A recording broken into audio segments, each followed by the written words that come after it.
IBPSचं calendar नुकतंच जाहीर झालं। याबद्दल जवळजवळ 1 महिन्यापूर्वी मी तुम्हाला आयडिया दिली होती की IBPSचं कॅलेंडर महिन्याभरानंतर येईल आणि IBPSच्या कॅलेंडरमध्ये यावर्षीच्या एक्झाम जुलैपासून चालू होतील आणि फेब्रुवारीमध्ये संपतील। काही लोकांना डाऊटही वाटला होता की सर जी दरवर्षी IBPS क्लर्कची जी मेन्स एक्झाम आहे ही नॉर्मली डिसेंबरमध्ये संपते, तर तुम्ही म्हणतायत की फेब्रुवारीच्या पहिल्या आठवड्यात संपेल।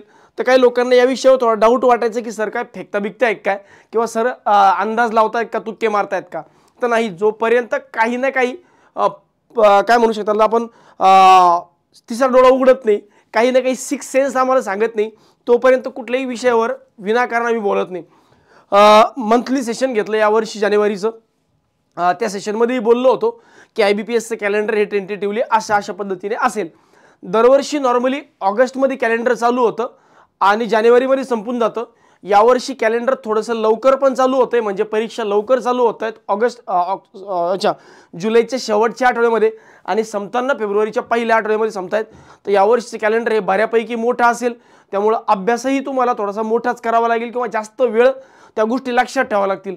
पहिले होतं RRB क्लर्क पासून चालू व्हायचं किंवा PO पासून चालू व्हायचं आणि मग त्यानंतर पुढे IBPS clerk, IBPS PO, IBPS ESO असं शेड्यूल असायचं।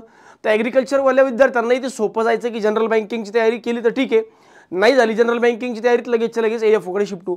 यावेळेस थोडंसं कमी जास्त प्रमाणात काय नफा नुकसान फायदा तोटा होऊ शकतो या विषयावर या व्हिडिओच्या माध्यमातून डिस्कस करूया।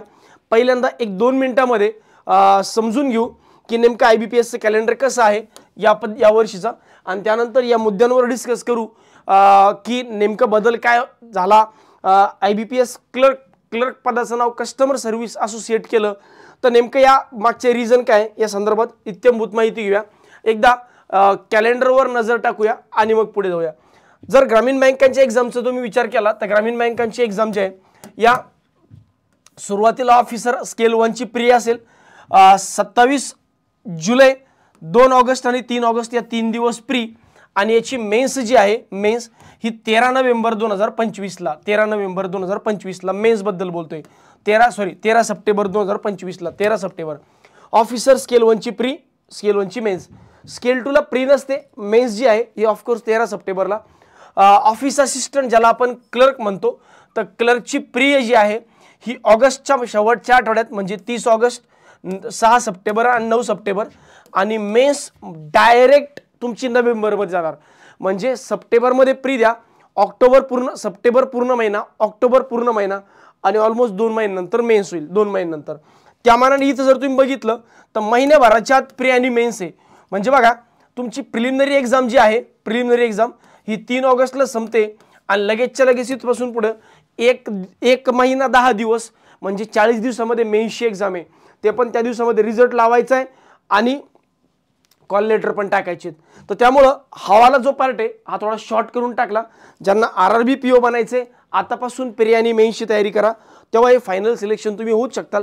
अदरवाईज तुम्ही फक्त प्रीची तयारी करताल तर मेन्सची तयारी कराल तेवढा वेळ त्यावेळेस जास्त भेटणार नाही। हे झालं ग्रामीण बँकांच्या कॅलेंडरबद्दल।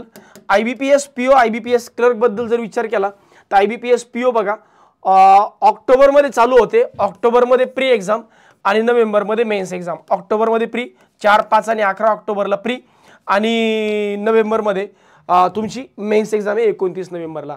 IBPS ESO बघितलं तर 23 आणि 24 22 आणि 23 नोव्हेंबरला प्री आणि लगेचच्या लगेच 4 डिसेंबरला मेन्स, 4 जानेवारीला मेन्स, 4 जानेवारीला। तर इथेही फार मोठा काळ नाही, हे 6-7 दिवस आणि 4 जवळपास 40 दिवसात मेन्स असे, 40 दिवसात एकदम कट टू कट। ज्याला आपण क्लर्क म्हणतो, क्लर्क IBPS क्लर्क याचं नाव चेंज करून कस्टमर सर्व्हिस असोसिएट करून टाकलं। तर डिसेंबरमध्ये पहिला 6, 7, 13 आणि 14 पहिला आणि दुसऱ्या आठवड्यामध्ये प्री, आणि फेब्रुवारीला 1 फेब्रुवारी 2026 ला मेन्स। तर बऱ्यापैकी एकदम मेन्स जी आहे ही लांब फेकून दिली, ऑलमोस्ट 2 महिन्यानंतर मेन्स होईल। त्यामुळं या बऱ्यापैकी ज्या डेट्स आहेत या कंपॅरेटिव्हली थोड्याशा वास झाल्या, प्री एकदम सुरुवातीला आणि मेन्स एकदम शेवटी। आता याच्या मागचं कारण काय असू शकतं त्या विषयावर आपण चर्चा करूया। बाकी हे छोट्या मोठ्या इन्स्ट्रक्शन्स आहेत ज्या नेहमीप्रमाणे असतात। बाकी याच्यामध्ये काही चेंजेस वगैरे होऊ शकतील का, तर बघा कंपॅरेटिव्हली चेंजेस होण्याचे चान्सेस फार कमी वाटतात, पण झाले जरी तरी आम्ही आहोतच। आएंगे फिर से आपके साथ में सारथी एजुकेशन के माध्यम से, आपके साथ में, आपके पास में, आपके साथ में, आपके लिए अपडेट लेकर की कुछ डेट चेंज हुए या नाही हुए. वाटत नाही चेंज होईल, 99% सेमच राहील. झाला काही बदल तर येऊच, काळजी करू नका. काही मुद्दे आहेत महत्त्वाचे. सर कॅलेंडरमध्ये चेंजेस काय केले असावेत, खूप महत्त्वाचा मुद्दा आहे. जर तुम्ही कॅलेंडर व्यवस्थित बघितलं ना, IBPSचे कॅलेंडर जर तुम्ही व्यवस्थित बघितलं तर याच्यामध्ये पीओच्या ऑफिसरच्या एक्झाम लवकर आणि क्लरिकलच्या एक्झाम उशिराने टाकल्या. आता ग्रामीण बँकांचे बघा RRBचे फायनल रिझल्ट जे आहेत, फायनल रिझल्ट हे नॉर्मली 1 जानेवारीला लागतात, 1 जानेवारीला. आणि IBPSचे फायनल रिझल्ट जे आहेत, मग क्लर्क PO ESO यांचे जे फायनल रिझल्ट आहेत, फायनल रिझल्ट हे 1 एप्रिलला लागतात. आता नॉर्मली कसं होतं की बघा तुम्ही कॅलेंडर जर बघितलं कॅलेंडर, तर या कॅलेंडरमध्ये बघा ह्या ऑफिसर लेवलचे एक्झाम चालू होते, ऑफिसरची एक्झाम अगोदर आहे आणि क्लर्कची एक्झाम उशीर आहे. ऑफिसरच्या प्रीमेन्स अगोदर आहे, ऑफिसरच्या प्रीमेन्स अगोदर आहे आणि क्लर्कची एक्झाम शेवटी. याच्यामागचं कारण असं आहे की ऑफिसरसाठी, ऑफिसर कॅडरसाठी प्री एक्झाम, मेन्स एक्झाम आणि इंटरव्ह्यू अशी 3 प्रोसेस आहे. मग प्री एक्झाम घ्या, त्यानंतर प्रीचा निकाल लावा, मेन्स एक्झाम घ्या, मेन्सचा निकाल लावा आणि इंटरव्ह्यू घ्या. यासाठी कंपॅरेटिव्हली IBPSला जास्त वेळ पाहिजे, जास्त वेळ पाहिजे. म्हणून IBPSनं अगोदर ऑफिसर कॅडरची एक्झाम घेत आहेत, प्री घेणार, मेन्स घेणार आणि मेन्स नंतर इंटरव्ह्यूसाठी फायनल रिझल्ट लावायच्या अगोदर इंटरव्ह्यूसाठी प्रॉपर टाइम मिळावा यासाठी यांनी ऑफिसर कॅडरची एक्झाम अगोदर आणि क्लरिकल कॅडरची एक्झाम नंतर घेतल्या. तुम्ही जर IBPSच्या वेबसाईटवर गेलात तर IBPSच्या वेबसाईटवर तुम्ही जर बघितलं तर कंपॅरेटिव्हली जवळजवळ 25-30 जास्त, त्याच्यापेक्षा जास्त संस्था IBPSकडे आल्यात. 30पेक्षा जास्त संस्था राज्य सरकारच्या असतील, केंद्र सरकारच्या असतील, तर अशा वेगवेगळ्या ऑर्गनायझेशन म्हणा, डिपार्टमेंट्स म्हणा, कंपनीज म्हणा, PSUs म्हणू शकतो आपण त्याला, या IBPSकडे रिक्रुटमेंटसाठी अप्रोच करतात किंवा IBPS यांच्यासाठी रिक्रुटमेंट कंडक्ट करतं. तर एवढ्या भरपूर संस्था असल्यामुळं IBPS मागे हा कामाचा लोड बऱ्यापैकी आहे.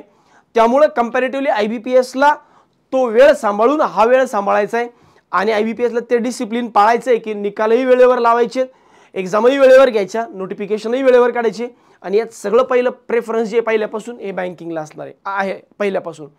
मागच्या वर्षी जवळजवळ IBPSच्या माध्यमातून 24 ते 25 जाहिराती आल्या. तर एवढं पॅक शेड्यूल सध्या IBPSचं आहे आणि हे IBPSला फॉलो करायचं आहे, कॅलेंडर प्रॉपरली फॉलो करायचं आहे. म्हणून आत्तापासून तो डिसिप्लिन मॅनर जो आहे IBPSने कॅलेंडरच्या माध्यमातून दाखवला आहे.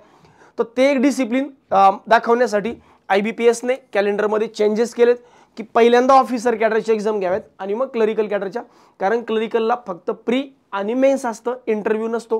प्रीचा निकाल लावायचा, मेन्सचा निकाल लावला म्हणजे फायनल सिलेक्शन द्यायचं आहे. म्हणून IBPSने तो वेळ इंटरव्ह्यूसाठी राखून ठेवला आहे. म्हणून ऑफिसर कॅडरची एक्झाम अगोदर आणि क्लरिकलच्या नंतर घेतल्यात. याचा परिणाम काय? परिणाम आपल्यासाठी जर विचार केला तर असा काहीच नाही, परिणाम काहीच नाही. उलट मी असं म्हणेल की क्लरिकलची एक्झाम शेवटी असल्यामुळं ऑफिसर कॅडरची मेन्सची तयारी केली म्हणजे मी POची मेन्सची तयारी केली तर माझं ऑटोमॅटिक क्लर्क होऊ शकतं. मी RRB PO मेन्सची तयारी केली की माझं RRB क्लर्क मेन्स होऊ शकतं. तर जास्त पॉसिबिलिटी वाढते की क्लरिकलमध्येही सिलेक्शन होईल आणि POमध्येही सिलेक्शन होईल. अगोदर असं व्हायचं की तुम्ही क्लर्क मेन्सची तयारी केली की लगेच काहीच वेळात PO मेन्स यायची, ज्याच्यामुळे असं व्हायचं की PO मेन्सला प्रॉपर तेवढा टाइम देणं होत नव्हता.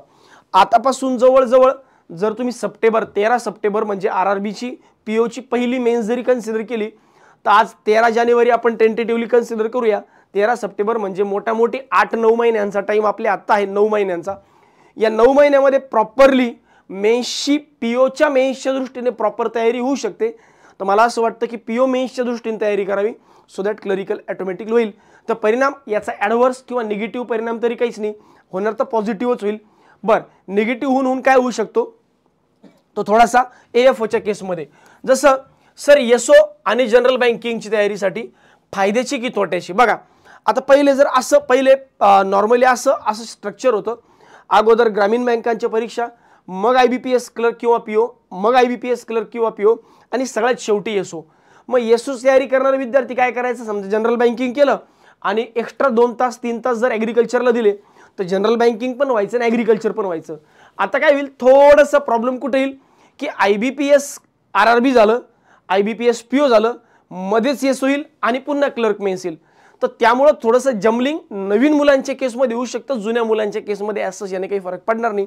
कारण जुन्या मुलांचं ठरले ऑलरेडी क्वांटरिजनिंग इंग्लिश चांगलंच आहे, तास 2 तास ॲग्रिकल्चरला दिलं तर दोन्ही सायमल्टेनियसली करता येईल. याचा अजून एक ॲडव्हान्टेज बघा, या सिस्टीमचा एक ॲडव्हान्टेज IBPS क्लर्क मेन्सला कसा होऊ शकतो. मला माहिती आहे की मी IBPS AFOची एक्झाम दिली, मी प्री पास झालो, मी मेन्स देऊन टाकली. मग मी IBPS POची मेन्स, IBPS SOची मेन्स दिल्यानंतर पण मला अराउंड महिनाभराचा वेळ IBPS क्लर्कच्या मेन्सला प्युअरली द्यायला उरतो. म्हणजे SO आणि क्लर्क मेन्स या दोन्ही मला सायमल्टेनियसली करता येईल, SO आणि क्लर्क मेन्स. किंवा PO मेन्स IBPS POच्या हिशोबाने, ग्रामीण बँकांच्या हिशोबाने पण तो चांगला टाईम आहे, कारण ग्रामीण बँकांच्या एक्झाम या 13 सप्टेंबरपर्यंत संपून जातात. बरं, जर मी जनरल बँकिंग मेन्स करतोय तर माझं AFOचं प्री तयारीची आरामात होते. म्हणजे मला AFOची प्रीची तयारी वेगळी करायची गरज पडत नाही, कारण मी जनरल बँकिंगची प्री आणि मेन्स करतोय, बरोबर. मग जर मला SO करायचं आहे तर मी कसं मॅनेज केलं पाहिजे, तर दिवसभरातला टायमिंग जो आहे असा डिस्ट्रीब्यूट केला पाहिजे की एक 8, 9, 10 तासांचा टायमिंग हा जनरल बँकिंगसाठी आणि 2-3 तासांचा टाईम हा ॲग्रिकल्चरसाठी, सो दॅट दोन्ही माझं प्रॉपरली मॅनेज होऊ शकतं. त्यामुळं असं काही नाही की ॲडव्हर्स निगेटिव्ह इफेक्ट होईल. ऑफकोर्स थोडंसं जमलिंग होईल, पण अजून मी जसं म्हणलं की 9, 10, 11 महिन्यांचा टायमिंग SOच्या केसमध्ये आहे. त्यामुळं आतापासून जर 9-1 तासांचा टाईम जनरल बँकिंगला आणि 2-3 तासांचा टाईम ॲग्रिकल्चरला, स्पेशल ॲग्रिकल्चर सब्जेक्टला जर तुम्ही दिला तर प्रॉपर AFO म्हणजे SO आणि जनरल बँकिंग दोन्ही पण प्रॉपरली मॅनेज करता येईल. टाईम जास्त आहे म्हणून मी एवढं कॉन्फिडेंटली बोलू शकतो. हाच प्रश्न जर मला तुम्ही सप्टेंबर-ऑक्टोबरमध्ये विचारला तर मी म्हणेल एक तर क्लर्कच म्हणजे जनरल बँकिंगच करा किंवा AFOच करा. पण मी आतापासून जर विचार करतोय तर आतापासून थोडा वेळ जर ॲग्रिकल्चरला वेगळा काढला तर तुम्हाला दोन्ही पण मॅनेज करता येईल, याबद्दल कुठलीही शंका नाही. ठीक आहे. क्लर्कचं नाव यावेळेस क्लर्क न म्हणता CSA म्हणजे कस्टमर सर्व्हिस असोसिएट असं नाव का बरं दिलं सर? बघा, हळूहळू बँका या कॉर्पोरेट सेक्टरकडे वळायला लागल्यात. कॉर्पोरेट सेक्टरकडे जर तुम्ही पब्लिक सेक्टर बँकांमध्ये बघितलं, जसं कर्नाटका बँक आहे, अजून काही पब्लिक सेक्टर बँक आहेत जसं की ज्या क्लरिकल कॅडरमध्ये रिक्रुटमेंट करतात, तमिळनाड मर्कंटाईल बँक आहे, यांनी पहिल्यापासून क्लर्क हे नाव ठेवलंच नाही, हे कस्टमर सर्व्हिस असोसिएटच म्हणतात. म्हणजे काय, तर जास्तीत जास्त यांचा संपर्क हा कस्टमर सोबत येतो. कस्टमर सर्व्हिस यांची पहिली प्रायोरिटी असते, म्हणून यांनी नाव बदलून टाकले. बाकी याने कुठल्याही पेपर्समध्ये फरक पडणार नाही, ग्रोथमध्ये फरक पडणार नाही. नाम में क्या रखा है यार वैसे भी, तर क्लर्क बोलण्यापेक्षा कस्टमर सर्व्हिस असोसिएट मला जास्त मान सन्मानाचं वाटतं. कारण गावाकडे जर तुम्ही विचार केला की मी क्लर्क आहे, अच्छा क्लर्क आहे का, मी कस्टमर सर्व्हिस असोसिएट आहे, अच्छा ओके, जरी कोणाला काही समजलं नाही तरी छान वाटतं. अच्छा एवढं मोठं नाव आहे, एवढं मोठं पद आहे तुमचं, हो माझं पद मोठं आहे, पण ॲक्च्युली तर मी क्लर्कच आहे तसाही. ठीक आहे. त्यामुळे याने असंच काही फरक पडणार नाही. फक्त कस्टमरच्या पॉईंट ऑफ व्ह्यूने ते कस्टमरला ऐकायला चांगलं वाटावं आणि तुम्ही कस्टमरच्या पॉईंट ऑफ व्ह्यूने थोडासा विचार करावा. आतापासून ते नाव, ते कल्चर तुमच्यामध्ये यावं, तो माइंडसेट तुमचा डेव्हलप व्हावा म्हणून नावात बदल केला आहे. बाकी मला नाही वाटायचं मागचं काही दुसरं लॉजिक डेफिनेटली आहे.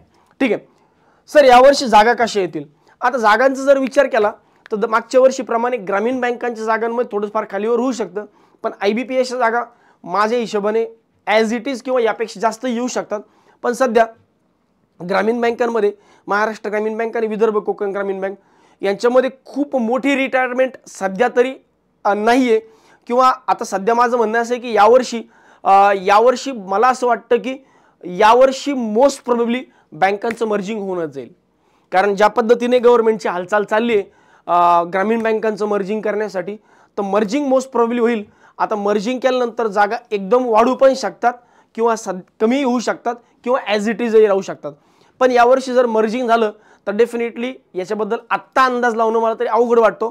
कारण यावर्षी मर्जिंग होण्याचे जोरदार हालचाली चालू आहे ग्रामीण बँकांच्या. बाकी नॅशनलाइज बँकांमध्ये मर्जिंग आणि प्रायव्हेटायझेशनचा मुद्दा काही नाही आहे सध्या, पण ग्रामीण बँकांमध्ये मर्जिंगची जोरदार हालचाल चालू आहे. सध्या 1 स्टेट 1 RRB या अनुषंगाने गव्हर्नमेंट जोरदार पावलं उचलते आणि मला असं वाटतं जर ते झालं तर जागा डेफिनेटली वाढूही शकतात, पण जागा स्टेबलही राहील, थोड्याफार कमी होतील. पण हा फेज जो आहे हा टेम्पररी असतो. स्टेट बँक ऑफ इंडियाच्या अगोदर 5 असोसिएट बँका होत्या, state bank of Hyderabad, Travancore, Patiala, Mysore, Indore. या बँकांचं जेव्हा SBI मध्ये मर्जिंग झालं तेव्हा SBIने 1 वर्ष जाहिरात नाही काढली, पण त्यानंतर त्याच्या अगोदर SBI अल्टरनेट इयरला जाहिरात काढायचो. पण त्यानंतर SBI आता दरवर्षी जाहिरात करतं, PO आणि क्लर्कची दरवर्षी जाहिरात येते. त्यामुळं यावर्षी हा एक ॲडव्हान्टेज जरी नाही भेटला तर तो पुढच्या वर्षीपासून तुम्हाला डेफिनेटली मिळेल जर बँकांचं मर्जिंग झालं तर. आणि मी जसं म्हणलं की इफ अँड बट आहे, पण स्टील मला असं वाटतं की यावर्षी जोरदार प्रयत्न चालू आहे.